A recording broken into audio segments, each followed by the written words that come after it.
सभी साथियों को जय गुरुदेव, धन गुरुदेव।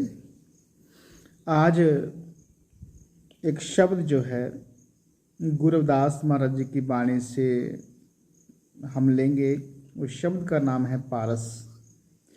और इस शब्द क्यों लिया हमने, क्योंकि हमने इसके पीछे कहानी सुनी।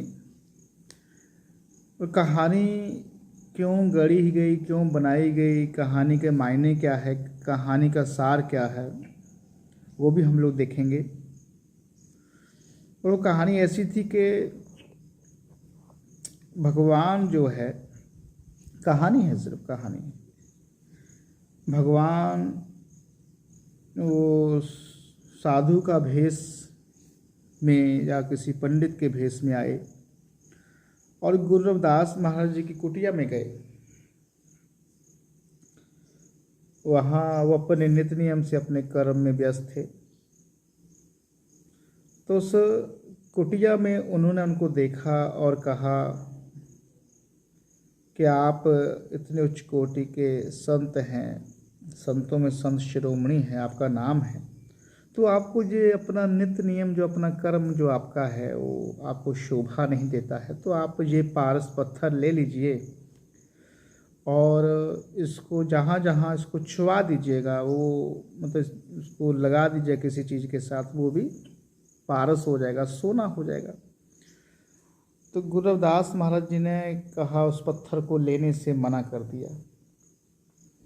वे बोले मुझे इस पत्थर की ज़रूरत नहीं है, मैं अपने कर्म में ठीक हूँ।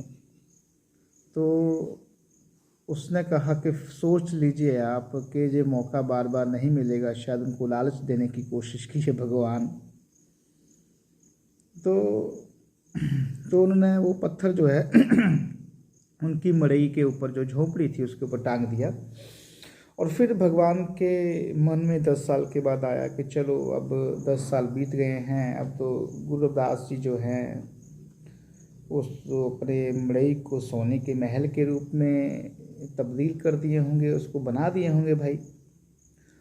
तो फिर देखा उन्होंने, और वो गुरु रविदास महाराज जी तो वही अपने नित्य नियम में हो, तो उनका तो सत्संग का तेज था वो और बढ़ गया। और वो पत्थर जो था, तो उनसे पूछा कि वो पत्थर कहाँ है जो आपको दिया था। बोले कि हमने तो नहीं लिया था, आपने जहाँ उसको रखा होगा शायद वहीं होगा। तो वो देखा वो पत्थर वहीं जो है झोंपड़ी के ऊपर वो टंगा हुआ था। अब सोचने वाली बात ये है, ये वो लोग पारस को सिद्ध करना चाहते थे। गुरु रविदास महाराज जी तो उनको सिद्ध करने की किसी चीज़ की ज़रूरत नहीं थी। वो तो अपने ज्ञान से, अपने कर्म से वो इतने महान थे कि वो तो पूरी दुनिया जानती है। उनको किसी चीज़ की सिद्ध करने की ज़रूरत नहीं थी, ना ही हम उनको सिद्ध कर सकते हैं वो क्या है, क्योंकि उनके शब्द आज बोल रहे हैं। आज पूरे संसार में उनके शब्द खुद वो एक प्रतीक है उनकी महानता के। उनका ज्ञान आज प्रतीक है उनकी महानता का। हम लोग भी उनको सिद्ध नहीं कर सकते हैं, कोई भी आके नहीं सिद्ध कर सकता। वो जो हैं वो है।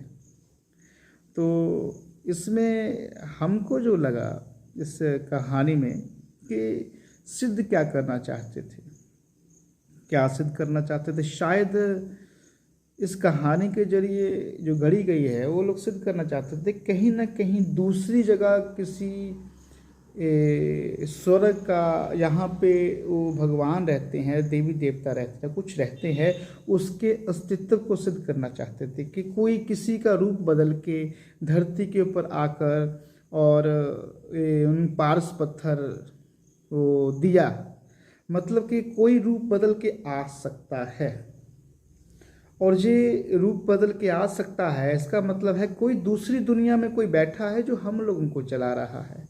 कोई बैठा है दूसरी दुनिया में, शायद ये सिद्ध करना चाहते थे वो लोग कि कोई, और हमारा जो भगवान है वो वहाँ बैठा है। उन्होंने रविदास महाराज जी की भी परीक्षा ली है, ये वो सिद्ध करना चाहते थे। हम इस बात को शायद पकड़ नहीं पाए साथियों कि कहानियों के जरिए और गुरु रविदास महाराज जी की महानता की गाथाएं नहीं गा रहे हैं, वो अपनी परंपरा को भी सिद्ध करना चाहते हैं कि इसके साथ साथ जो जिसका विरोध गुरु रविदास महाराज जी ने, सतगुरु कबीर महाराज जी ने, सतगुरु नामदेव जी ने, सतगुरु त्रिलोचन जी ने, सतगुरु नानक जी ने, सतगुरु सतना सेन, जितने भी महापुरुष हुए हैं, उस भक्ति काल में जिस अंधविश्वास, अज्ञानता, रूढ़िवादी परंपराओं से हमारे समाज को, इस समाज को निकाल कर एक नई दिशा जो देना चाहते थे, तो वो ऐसे ये लोग उसी चीज़ों की मिलावट फिर इसमें करने की कोशिश किए हैं साथियों।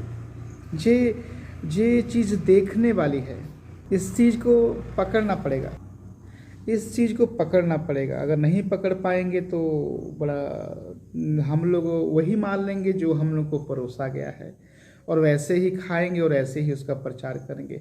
तो गुरुदास जी तो पारस पत्थर की कहानी हो, लेकिन आप गुरुदास महाराज जी क्या कहते हैं कि रवि प्रकाश रजनी जथागत जानत सब संसार, पारस मानो तब छुए कनक होत नहीं बार, परम परस गुरु भेटिए पूरब लिखत लेलाट।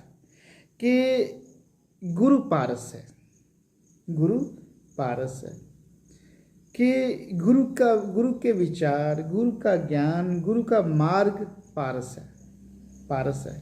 जैसे कहानी गुरु रविदास महाराज जी के साथ जुड़ी हुई है कि एक शिकारी जो था वो हिरनी का शिकार कर रहा था। वो हिरनी, जब गुरुदास महाराज जी शायद जंगल से गुजर रहे होंगे या कहीं पे बैठे होंगे या संगत के बीच में होंगे, तो वो हिरनी देखे कि वहाँ पे आ गई। तो गुरुदास भाई ने देखा कि ये तो हिरनी हाँफ रही है, इसके पीछे कोई कारण है क्या, कोई मुसीबत में है क्या। तो देखा कि शिकारी वो पीछे पीछे उसके आया। तो गुरुदास महाराज जी ने, वो जैसे शिकारी गुरुदास महाराज जी से सामने आया, तो गुरुदास महाराज जी ने अपने चिंतन से, अपने ज्ञान से उसको समझाया। उस शिकारी में परिवर्तन हो गया, परिवर्तन हो गया। मतलब गुरु का ज्ञान पारस था और शिकारी का जो मन था वो लोहे जैसा था। जैसे ही गुरु के ज्ञान ने उस शिकारी के मन को छुआ, वो लोहे से सोना हो गया। गुरु का ज्ञान, गुरु के विचार जो है पारस है। जैसे अब महात्मा बुद्ध और उंगली माल की कहानी कौन नहीं जानता। उंगली माल बोले कि वो कहे कि महात्मा बुद्ध के सामने खड़े हो गए कि मुझे आपकी उंगली चाहिए, मुझे आपका सिर चाहिए। लेकिन जब उन्होंने कहा आंख से आंख मिला के कि मैं तैयार हूँ, महात्मा बुद्ध ने कहा कि मैं तैयार हूँ।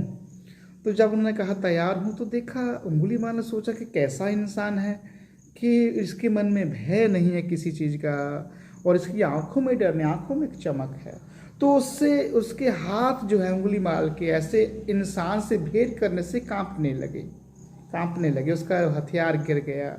और वो उसका ज्ञान था जो महात्मा बुद्ध का, उस ज्ञान ने उसको इतनी चोट मारी, उसके लोहे के ऊपर जब प्रहार किया वो भी सोना हो गया। मन जो था, मन में विचार अगर हमारे ठीक नहीं है, अगर मन में बुराई है, मन में अज्ञानता है, तो मेरा मन जो है लोहे जैसा है। और गुरु रविदास महाराज जी के, महापुरुषों के विचार जो है, वो जो उनका ज्ञान है वो सोने जैसा है। और जैसे ही हम उनको पढ़ते हैं, उनको धारण करते हैं, उनके प्रति हम तन मन से समर्पित हो जाते हैं, वो मन, उनका ज्ञान हमारे मन को छू जाता है और हम उनके रास्ते पे चल पड़ते हैं, और हमारा जो मन है वो सोने जैसा हो जाता है, और हम भी कीमती हो जाते हैं, सोने के जैसे कीमती हो जाते हैं। तो साथियों, गुरु का ज्ञान परम परस गुरु भेटिए, कि गुरु पारस की तरह अगर भेंट होती है तो तन और मन के साथ